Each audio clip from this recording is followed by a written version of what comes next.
Okay, you are now tuning in to On the Corner interviews, brought to you by the Corner Talk podcast. My name's Eddie. Go ahead and introduce yourself, man. Yeah, man. So my name is Tranell, Montague.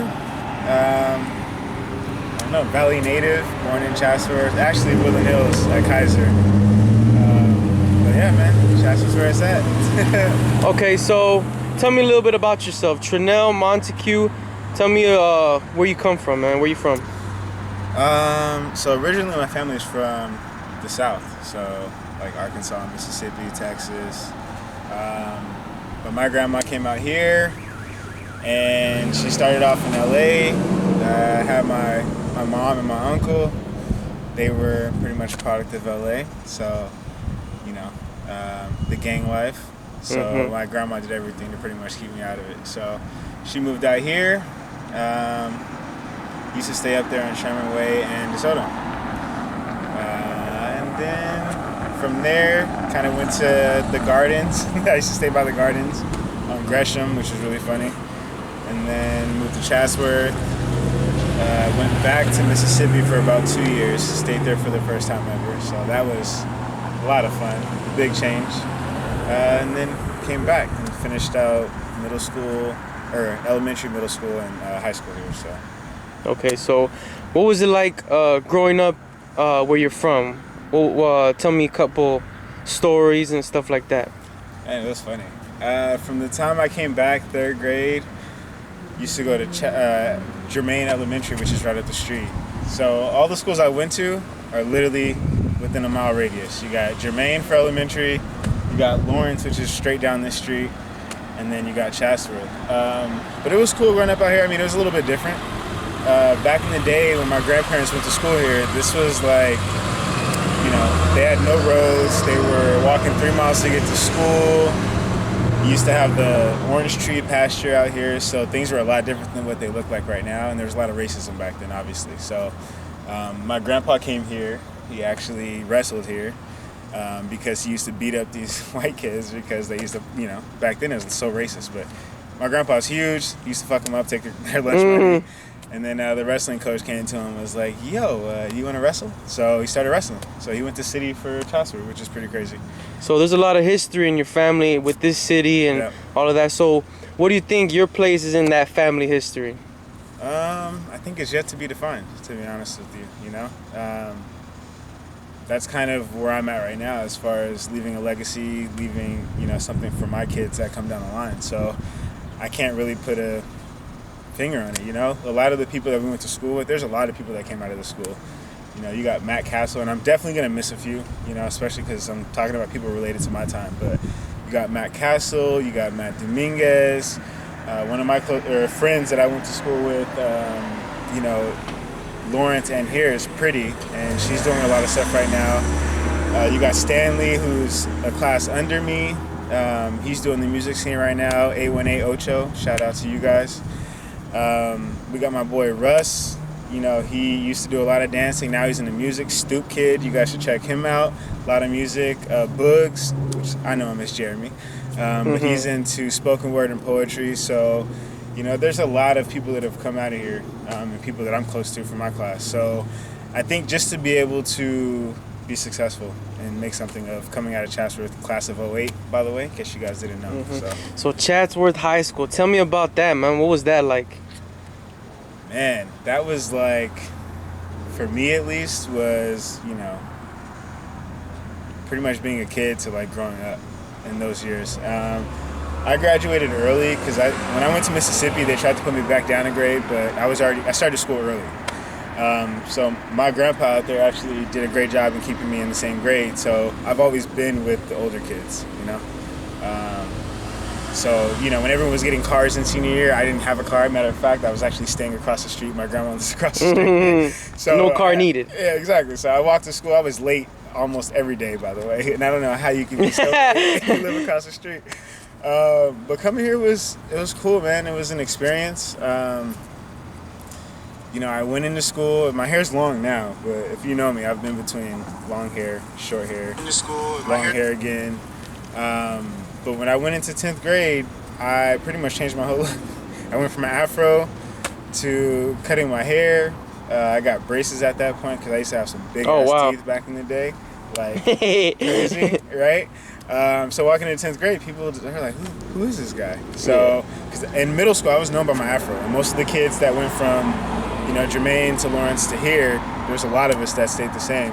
So not seeing with that afro was kind of crazy for them. I played football, starting in middle school, going into high school. So I think that played a big role in my life, which is why I actually chose this spot, So it's dope that the interviews that you do, you get to pick out a street corner that's significant to you. And I was going back and forth thinking about a place, but this is it. Because, 3 years of playing football here, fucking a lot Big part of your life. Oh, yeah. Football for sure. Sports in general, but football. Where I started playing basketball is down the street, which is, again, why I thought it was significant to choose Chatsworth.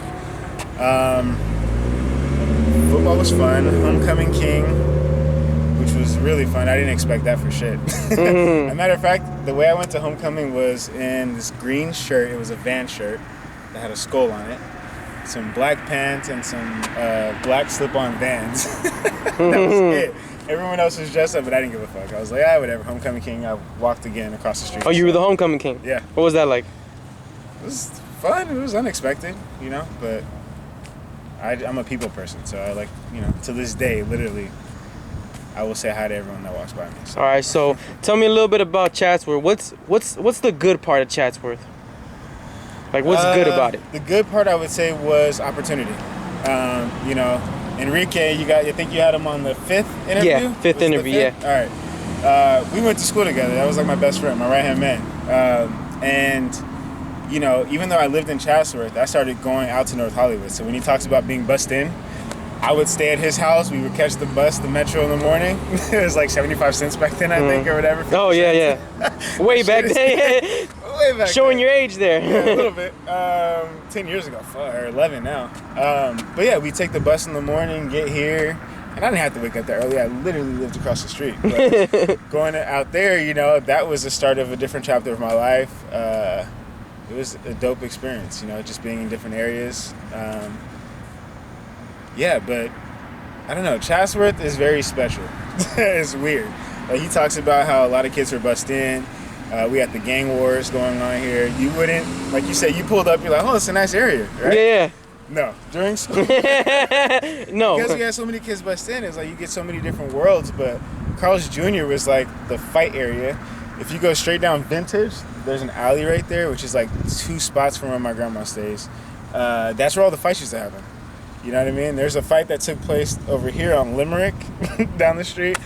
We had kids back then, but we didn't have any cell phones and shit that was taking videos, or we weren't thinking about it like that. So it was all just memories. Today, it's just memories. But that was CPA. Obviously, I don't like black people, so that was weird. Cinco de Mayo was crazy because the first time ever we had to get wanded before we came into school. So, wow. I was already late anyway every day, like I told you. So I'm walking out and I'm trying to run, and I'm like, fuck, what the hell is this long ass line for? And it was Cinco de Mayo, and they had already talked about it, but they ended up having a wand over here. So we had to get wanded before we came in because they thought something was going to happen that day. And we have Black Student Union, so this is like one of the first times, having a black program, or a group, I guess you can say.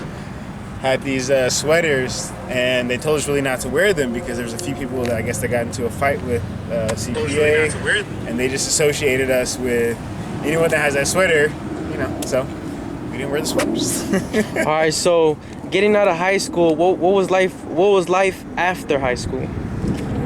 Man, I jetted. I'm out. I graduated. I didn't know what the fuck I wanted to do. School, I didn't apply for any universities. And I was a smart kid, but I just didn't want to put in the work. I really didn't care. Actually, a little bit more. Middle school, I didn't care because of like home problems. So I didn't really try until like 8th grade. Because in Mississippi, I was in the honor roll. When I came out here, it was going back to like normal life. My grandpa was a vet.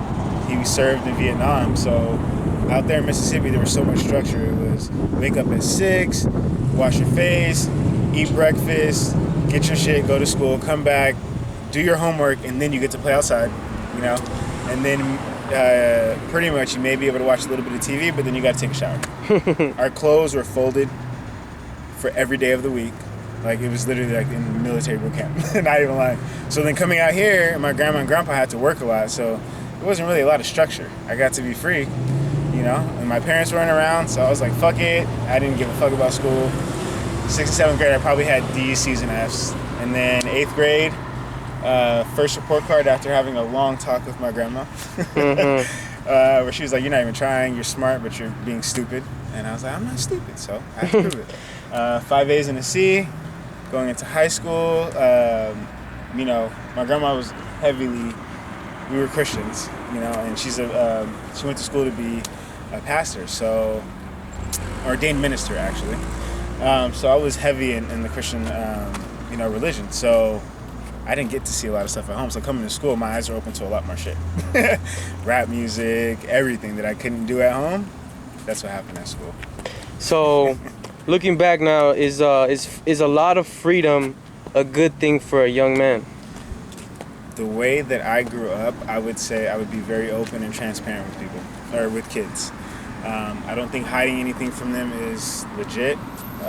And again, it was my grandma and my grandpa, so I don't think they were really, I don't want to say didn't want to have the conversation. I think it was just, it didn't happen, you know? But when you're talking about like sex, right? Or drugs, or what you're going to see at school, like they were my actual, you know, it's my birth parents, but, and I think they did as great as they could. Like, I definitely don't fault them for it at all. But when you go to school and you start seeing all this other shit, you have to realize that when you raise a kid, there's times where they're not going to be with you when they grow up. They're going to be influenced by other people. So you need to make sure that they're smart enough and aware enough to know the good from the bad, being able to say that this is a bad situation or this is a good situation, you know? But learning from my friends, that's why I was closer to a lot of my friends at that time, because that's who I learned from, you know? Like I said, a lot of the stuff that not safe for watching, you know, learned from friends over here. Okay. So now, I definitely think freedom is good, by the way. So I think to a certain point, you know, you got to have guidance, but at the same time, you got to let them have that experience as well. So. All right. So now getting into what you do now, I know you have the YouTube thing. Tell me a little bit about that. So after moving back to the Valley, going through a couple jobs, ended up landing this spot that I've been at for like 7 years now.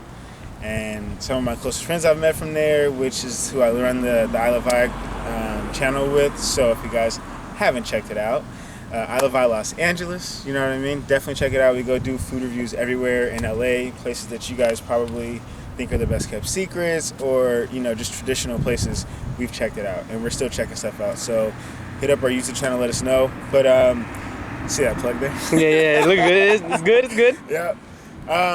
But with that, you know, it's just friends that brought me in.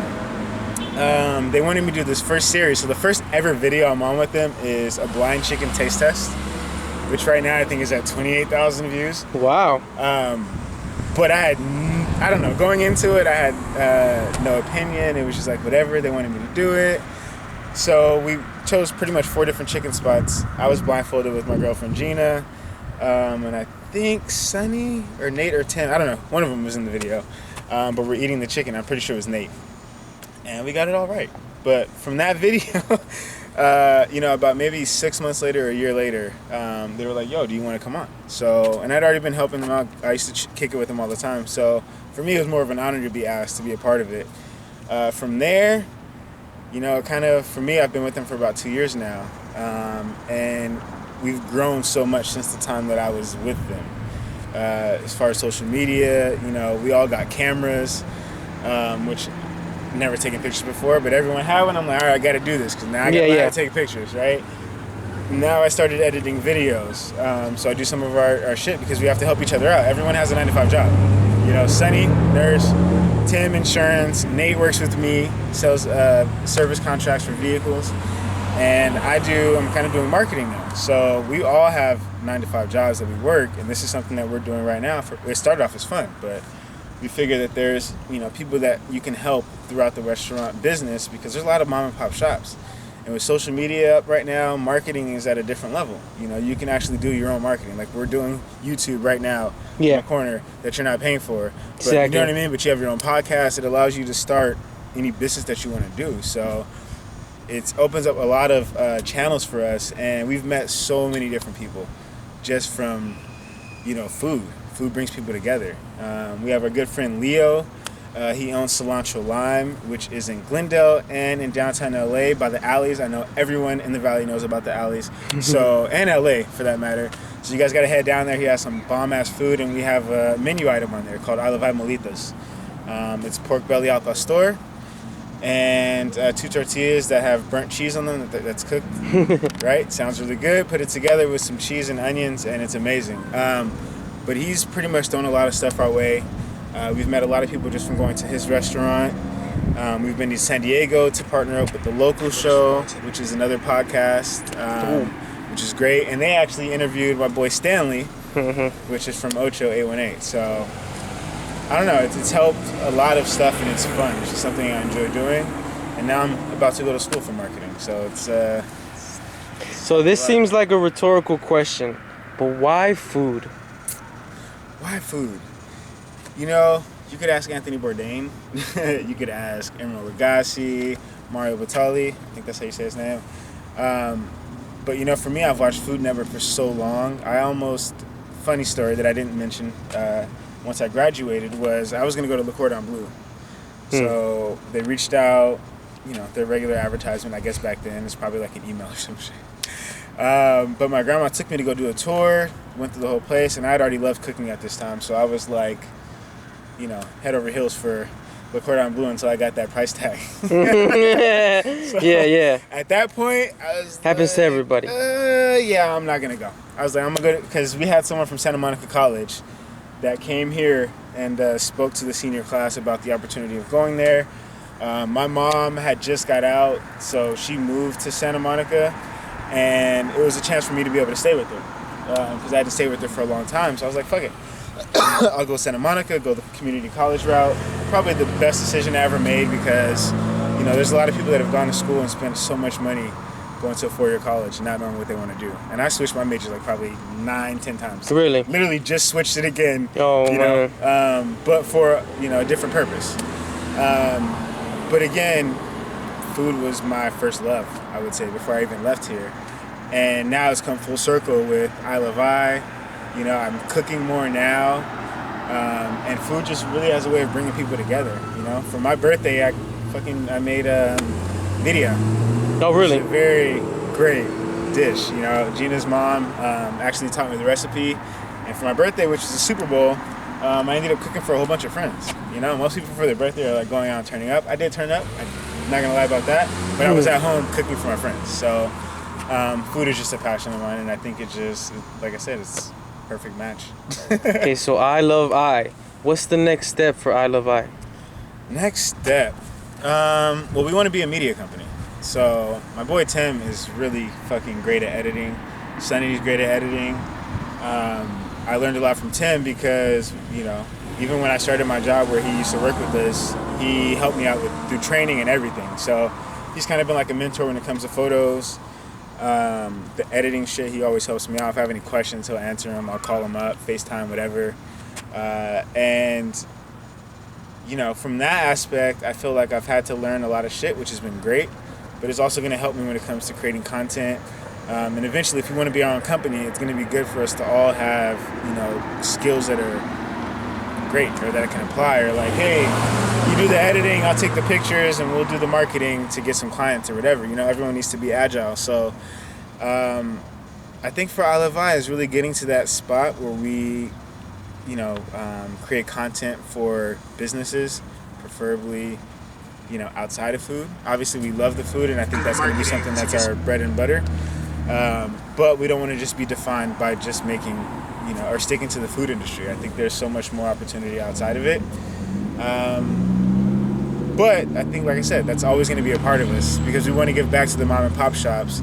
We've really stopped focusing on like the mainstream places, and anyone that has a small mom and pop shop, if they reach out to us or someone tells us about the spot, we'll go out there and show them love, you know? But yeah, I think just being able to help businesses grow by what we do and helping people out is where ilovei starts from, you know? That's why the love is in there. You gotta love yourself before you help anyone else, you know? Yeah, right. That sounds good. So bringing it back to Tranell, what's the next step for Tranell, yourself personally? Man, keep growing is always great. but one thing that I had a goal, and I think setting goals are great. I'm not saying I'm perfect at them because I definitely didn't write them down, but I think you speak it into existence. Yeah. And one thing I've learned about, where I work at right now and the growth that I've had there is accountability. Being a man of your word. And whenever I have a goal set, I tell people about it because I want to make sure that people are going to hold me accountable. So when I wanted to be a nurse, I told everybody, And was I progressing towards that? Yes. But at work, something changed to where I got a promotion and I went into business. The business side of school, and I set a goal to go to Pepperdine. And so actually in about 3 weeks, I start the master's course at Pepperdine for marketing. Wow, that's good, man. That's good. That's a new adventure, so to speak. And I'm still learning a lot at my job right now, so there's going to be a learning curve at work and a learning curve at school, but just got to grind it out, I said I was going to get accepted to Pepperdine, I did, and now I have to actually finish and get the MBA. If I don't finish, then, that's not good, but I feel comfortable in knowing that there's comfort in the chaos, I guess you can say. It's really weird, but... Okay, so now what's the end goal? Where do you see yourself 10 years, 20 years? You know what I'm saying? It's so funny. I can't really... It's not to say that I want to escape the question, but the way my life has been, it's... I may have a goal, and even though I'm working towards that shit, it could change, in a couple days. As long as I think about it and I'm clear about the decision. So you're more focused about right now. Yeah. And the short-term goals. I think the next goal for me is to get through this first semester of school and, the next 90 days to, 120 days of my actual current position. So with that, and then still being able to focus on ilovei, I think those are the three main components, and really building a future for my family, like we talked about earlier, leaving a legacy, doing all these things. Do I have to go to Pepperdine? No. But I got to sit down and actually go into a class and realize the opportunities that could come, from the experience of going to Pepperdine, the alumni, the connections you can make. It's an investment. It's really how you have to look at it. And before, I didn't give a fuck about school, and now I'm going back to school with a purpose. So it's a little bit different. That's great. That's great. Because usually people would just say, "Oh, I already know what my future is. I could see myself being there." But sometimes people like yourself will just say, "You know what? I'm focused on right now and building, like you said, building the foundation." And that's great. So now coming to a close, what's something that you want to put out in the world? Something that you believe in, or just something you feel people need to know? That's easy. Just caring about other people. You know what I mean? The one thing I will say about living in Mississippi for 2 years was I was young as fuck, first and second grade.